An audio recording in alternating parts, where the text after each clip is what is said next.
अस्सलाम वालेकुम। आज के लेक्चर में आप सबको खुशामदीद। आज जो हमारा लेक्चर है, आज के लेक्चर के अंदर हम ओएलएस के रिज़ल्ट्स को एस्टिमेट कैसे करते हैं और फिर उनकी इंटरप्रिटेशन कैसे की जाती है, उसको देखेंगे। तो इसके लिए सबसे पहले तो हम जो हमारे पास एक्सेल में डाटा पड़ा हुआ है, उसको व्यूज़ में लेके आते हैं। तो यहाँ हमने ये मेरे पास टाइम सीरीज़ डाटा है, तो टाइम सीरीज़ डाटा को मैंने ये सिलेक्ट किया। अब मैं जाऊँगा अपनी इवीज़ वाली फ़ाइल में। ये स्टेप्स हम मल्टीपल टाइम रिपीट कर चुके हैं, लेकिन मैं बार-बार हर लेक्चर में ये इसलिए करा देता हूँ, ताकि जो भी स्टूडेंट है, वो पहली दफ़ा अगर ये देख रहा है, तो उसको समझ आ जाए कि एक्सेल से डाटा व्यूज़ में कैसे लेके आना है। तो यहाँ से आपने न्यू में जाना है, फिर वर्क फ़ाइल में जाएँगे और यहाँ आप लोगों ने डेटेड इसी ऑप्शन को सिलेक्ट करना है, क्योंकि हमारे पास हमारे डेटे की स्टार्ट डेट है। फिर आपने यहाँ पे डाटा की स्टार्ट और एंड डेट को मेंशन करना है। फ्रीक्वेंसी एनुअल, क्योंकि मेरा डाटा एनुअल ही है, तो मैं इसी के साथ चलूँगा और ओके पे क्लिक कर दें। फिर क्विक में जाएँ, एम्प्टी ग्रुप में जाएँ और यहाँ पे जाके आप अपने सारे जो एक्सेल से डाटा लाया था वो पेस्ट कर दें। तो ये मेरे सारा डाटा इधर पेस्ट हो चुका है। तो अब हमने ओएलएस को रिजल्ट्स को एस्टिमेट करना है, ओएलएस रन करना है और उसके रिजल्ट को इंटरप्रेट करेंगे हम। अब इसके लिए देखें यहाँ पे एक ऑप्शन ये है कि कमांड विंडो में आप लिखें एलएस, फिर सी कांस्टेंट और बाकी जो आपका डिपेंडेंट वेरिएबल है उसका नाम पहले लिखें और फिर इंडिपेंडेंट वेरिएबल लिखें। एक तरीका तो ये है। दूसरा आसान तरीका ये है कि आप अपने जो आपका डिपेंडेंट वेरिएबल है, फॉर एग्जांपल मैं यहाँ पे कहता हूँ जो जीडीपी है वो मेरा डिपेंडेंट वेरिएबल है, तो उसको मैं पहले सेलेक्ट करूँगा, फिर कंट्रोल का बटन प्रेस करें और फिर उसके बाद बाकी सारे वेरिएबल आप सेलेक्ट कर लें। फिर राइट क्लिक करें, ओपन ओपन एज इक्वेशन। तो यहाँ पे आप देखें कि बाय डिफ़ॉल्ट जो पहले नंबर पे लिखा हुआ है, वो आपका डिपेंडेंट वेरिएबल है। सी कांस्टेंट और कांस्टेंट के बाद ये जितने वेरिएबल हैं, ये सारे आपके इंडिपेंडेंट वेरिएबल हैं। इस एक मॉडल के अंदर मेरा एक डिपेंडेंट वेरिएबल है और 3 इंडिपेंडेंट वेरिएबल हैं। अब यहाँ देखें आपने कौन-सा मेथड लगाना है। उसके लिए यहाँ पे नीचे बड़े मल्टीपल ऑप्शंस हैं। लेकिन चूँकि हम सिर्फ लीस्ट के आज ओएलएस को देखना चाह रहे हैं, तो हम उसी को करेंगे। यहाँ पे आप क्लिक करेंगे ना, तो ये देखें यहाँ नीचे मल्टीपल ऑप्शंस हैं, जो कि हम आगे अपने आने वाले लेक्चर्स के अंदर वन बाय वन इनमें से हर एक को डिस्कस करेंगे कि ये कब यूज़ करते हैं। लेकिन आज हम सिर्फ ओएलएस को देखना चाह रहे हैं, तो ये हम ओ ओएलएस को रन करेंगे। ये हमारे पास सैंपल की ड्यूरेशन आ रही है, ये हम टेस्ट कौन सा रन कर रहे हैं, टेक्नीक कौन सी लगा रहे हैं, वो आ गया।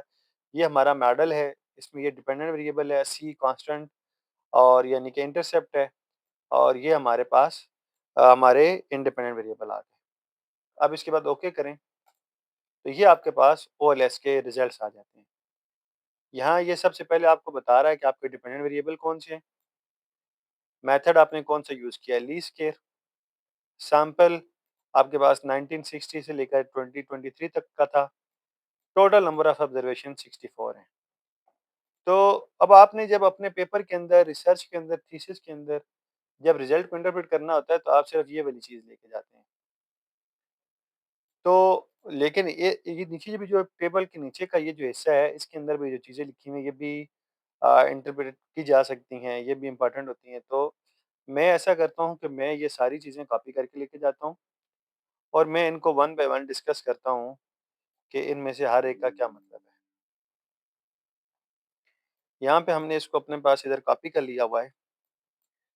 तो अभी अगर आप देखें, तो ये सबसे पहले डिपेंडेंट वेरिएबल जीडीपी आ गया। सी आपके पास होता है इंटरसेप्ट। अब इंटरसेप्ट क्या शो करता है? Average value of the dependent variable जब आपके पास बाकी सारे वेरिएबल 0 आ जाएँ। तो ये तो इंटरसेप्ट की एक जेनेरिक डेफिनिशन है कि इंटरसेप्ट आपके पास क्या शो करेगा? आपके डिपेंडेंट वेरिएबल की एवरेज वैल्यू को शो करेगा जब ये बाकी सारे 0 हो जाएँ। अब हमने ये देखना होता है कि किस वेरिएबल का नेगेटिव इम्पैक्ट है और किस वेरिएबल का पॉजिटिव इम्पैक्ट है। सबसे पहले हम वो देख लेते हैं। तो यहाँ पे देखें, ये सबसे पहला कॉलम है वेरिएबल नेम का। इसमें वेरिएबल नेम बता रहे हैं, ये सारे हमारे इंडिपेंडेंट वेरिएबल हैं। एक्सपोर्ट, इन्फ्लेशन और मनी ये हमारे इंडिपेंडेंट वेरिएबल हैं। कोएफिशिएंट कि इस वेरिएबल का इसके ऊपर इम्पैक्ट कितना आ रहा है, वो नेगेटिव है या पॉजिटिव है। और ये हर एक वेरिएबल के अगेंस्ट स्टैंडर्ड एरर और टी स्टैट और प्रोबेबिलिटी वैल्यू। अब अगर आप ये देखें एक्सपोर्ट, यहाँ पे इसके साथ साइन कौन-सा है? पॉजिटिव। इसके साथ भी साइन कौन-सा है? पॉजिटिव। इसके साथ भी साइन यहाँ पे कौन-सा आ रहा है? पॉजिटिव। इसका मतलब ये है कि इन तीनों वेरिएबल्स का डिपेंडेंट वेरिएबल के ऊपर जो इम्पैक्ट है वो पॉजिटिव इम्पैक्ट आएगा। ठीक है? यहाँ सबका साथ साइन कौन-सा आ रहा है? पॉजिटिव। इसका मतलब ये है कि तीनों डिपेंडेंट इंडिपेंडेंट वेरिएबल हमारे डिपेंडेंट वेरिएबल को पॉजिटिवली अफेक्ट कर रहे हैं। अब इनकी वैल्यूज़ चूँकि बहुत स्मॉलर हैं, इनको हमें वो राउंड ऑफ करना पड़ेगा, वो 0, 0, 0 इससे पहले 0, 0, 0 लगाने पड़ेंगे, तब हम इसको एक्सप्लेन कर सकते हैं। तो एक ये वाला जो वेरिएबल है, इसकी वैल्यू हमारे सामने आ रही है, तो इसको हम इंटरप्रेट करके देखते हैं कि कैसे एक्सप्लेन करना होता है। अब यहाँ पे इस वेरिएबल की वैल्यू है 0.008। इसका मतलब ये है कि जब मनी में 1 यूनिट का इंक्रीज़ आएगा, तो इसका मतलब ये है कि जीडीपी में 0.008 यूनिट का इंक्रीज़ आएगा। अगर आप परसेंटेज में बताते हैं, तो आप इस तरह बताएँगे कि अगर मनी सप्लाई 1% बढ़ती है, तो जीडीपी मनी सप्लाई के 1% बढ़ने की वजह से 0.08% बढ़ेगा। तो ऐसे आप परसेंटेज के फॉर्म में एक्सप्लेन कर सकते हैं, क्योंकि तीनों का पॉजिटिव रिलेशनशिप है। इसका मतलब ये है कि जब एक्सपोर्ट बढ़ेगी तो जीडीपी बढ़ेगा, एक्सपोर्ट कम होगी तो जीडीपी कम होगा, इन्फ्लेशन बढ़ेगी तो जीडीपी बढ़ेगा, इन्फ्लेशन कम होगी तो जीडीपी कम होगा, मनी सप्लाई बढ़ेगी तो जीडीपी बढ़ेगी, मनी सप्लाई कम होगी तो जीडीपी बढ़ेगी। ये यहाँ पर ये रिजल्ट्स हमें ये बता रहे हैं, क्योंकि तीनों के साथ पॉजिटिव साइन है, तो इसका मतलब ये है कि हमारे तीनों इंडिपेंडेंट वेरिएबल का डिपेंडेंट वेरिएबल के साथ रिलेशनशिप पॉजिटिव है। अब ये तो थ्योरेटिकल हो गया। अब ये जो इफेक्ट है, ये सिग्निफिकेंट है कि नहीं, वो हमें ये पी वैल्यू बताएगी। अगर आपके पास पी वैल्यू लेस देन 0.05 हो, तो इसका मतलब ये है कि वो सिग्निफिकेंट इफेक्ट शो कर रहा है। अब अगर आप देखें तो ये 0.005 है, 00 है, इसका मतलब 0.05 से लेस है। इसका मतलब ये है कि ये सिग्निफिकेंट है।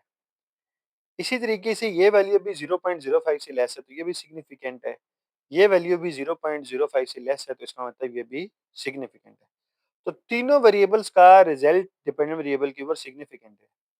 अगर ये वैल्यू 0.05 से ग्रेटर होती, लेट्स सपोज मैं अज्यूम कर रहा हूँ कि जो मनी की वैल्यू यहाँ पे, ये वैल्यू 0.00 की बजाय ये यहाँ पे होती 0.94, तो ये इनसिग्निफिकेंट होनी थी, इसलिए कि ये 0.5 से एक्सीड कर गई थी। तो जो भी वैल्यू यहाँ 0.5 से ग्रेटर है, तो इसका मतलब ये है कि वो इनसिग्निफिकेंट इम्पैक्ट है उसका। लेकिन यहाँ पे ये तीनों का इम्पैक्ट सिग्निफिकेंट आ रहा है। इसी तरीके से टी वैल्यू से देख के हम बता सकते हैं कि हमारे रिजल्ट सिग्निफिकेंट हैं कि नहीं। अगर आपकी टी वैल्यू 2 या 2 से ग्रेटर हो, 2 या 2 से ग्रेटर हो, तो इसका मतलब वो वेरिएबल सिग्निफिकेंट है। यहाँ पे अगर आप देखें तो ये 12 है, 2 से ग्रेटर है। ये अगर टी वैल्यू आपकी सिग्निफिकेंट है, तो पी वैल्यू भी सिग्निफिकेंट होगी। यहाँ पे अगेन ये भी 2 से ग्रेटर है, तो ये भी सिग्निफिकेंट है, ये भी 2 से ग्रेटर है, तो ये भी सिग्निफिकेंट है। तो 2 टी वैल्यू 2 से ग्रेटर हो, तो इसका मतलब सिग्निफिकेंट है, और पी वैल्यू लेस देन 0.05 हो तो सिग्निफिकेंट होता है। अगर आपके पास टी वैल्यू ग्रेटर देन 2 है, तो वो सिग्निफिकेंट है, और पी वैल्यू लेस देन 0.05 हो, तो इसका मतलब ये है कि वो वेरिएबल आपके पास उसका इम्पैक्ट सिग्निफिकेंट आ रहा है। और ये जो आपके पास वैल्यू आती है टी स्टैट की, आती कैसे है? ये आप कोएफिशिएंट को डिवाइड करते हैं स्टैंडर्ड एरर से। मैं यहाँ लिख देता हूँ, टी आपके पास कैसे आएगी? आप कोएफिशिएंट को डिवाइड करेंगे स्टैंडर्ड एरर के साथ, तो आपके पास टी वैल्यू आ जाती है। अगर कोएफिशिएंट के साथ नेगेटिव है, तो यहाँ भी नेगेटिव आएगा। अब बहुत सारे स्टूडेंट अपनी रिसर्च में, अपने थीसिस में क्या करते हैं कि थ्योरी ये कह रही होती है कि आपके आईवी का आपके डीवी के साथ पॉजिटिव रिलेशनशिप है।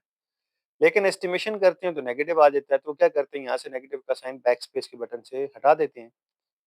लेकिन वो यहाँ से हटाना भूल जाते हैं, तो वहाँ से पकड़े जाते हैं, पता चल जाता है कि इन्होंने रिजल्ट्स के अंदर हेर-फेर की है। तो आपके पास जो टी वैल्यू है वो हमेशा कैसे आएगी? Coefficient divided by standard error. इसी तरीके से आर स्क्वायर, आर स्क्वायर आपको ये बताता है कि आपके मॉडल के अंदर इन इंडिपेंडेंट वेरिएबल की वजह से डिपेंडेंट वेरिएबल में कितनी वेरिएशन आ रही है।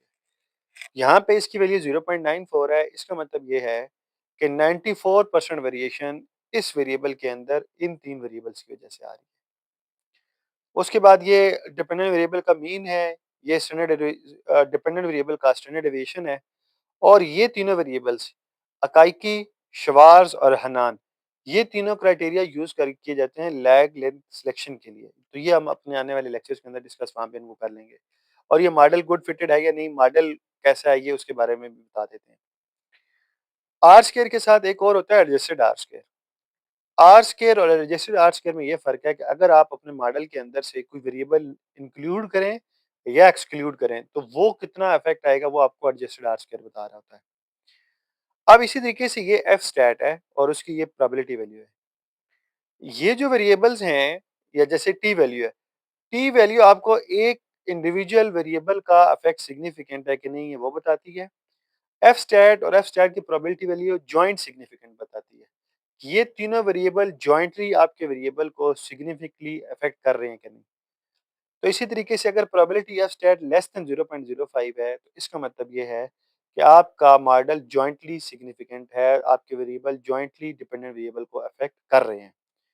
और खाली एफ स्टैट की वैल्यू देखनी हो तो एफ स्टैट की वैल्यू जितनी ग्रेटर होगी उतना वो मॉडल गुड फिटेड होता है, उतना आपको पता चलता है कि आपके मॉडल जॉइंटली अफेक्ट कर रहे हैं कि नहीं।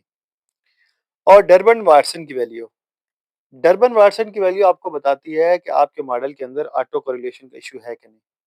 अगर इसकी वैल्यू 2 हो या बिल्कुल क्लोज टू 2 हो तो इसका मतलब ये होता है कि वहां पे ऑटो कोरिलेशन नहीं है। 2 से लेस है तो इसका मतलब पॉजिटिव ऑटो कोरिलेशन है, 2 से ग्रेटर है तो इसका मतलब नेगेटिव ऑटो कोरिलेशन है। अब यहाँ पे चूंकि इसके लिए 0.85 और 2 से बहुत ज्यादा लेस है, इसका मतलब ये है कि इस डेटा सेट के अंदर पॉजिटिव ऑटो कोरिलेशन एग्जिस्ट करती है। तो ये हमारे पास एक बेसिक सा बड़ा था कि हम कैसे ओएलएस के रिजल्ट्स को एस्टिमेट करते हैं और फिर उनको इंटरप्रेट कैसे करते हैं। तो हम अंदर आने वाले लेक्चर्स के अंदर बाकी ये ऑटो कोरिलेशन को मेजर कैसे किया जाता है, ये होती क्या है, उसके रीज़न क्या है, उसके काजेज़ क्या हैं, उन सबको वन बाय वन अपने आने वाले लेक्चर्स के अंदर डिस्कस करेंगे। तो आज तक के लिए इस लेक्चर में ये इतना ही था कि हमने ओएलएस के रिजल्ट्स को एस्टिमेट कैसे करना है और फिर उनको इंटरप्रेट कैसे करना है।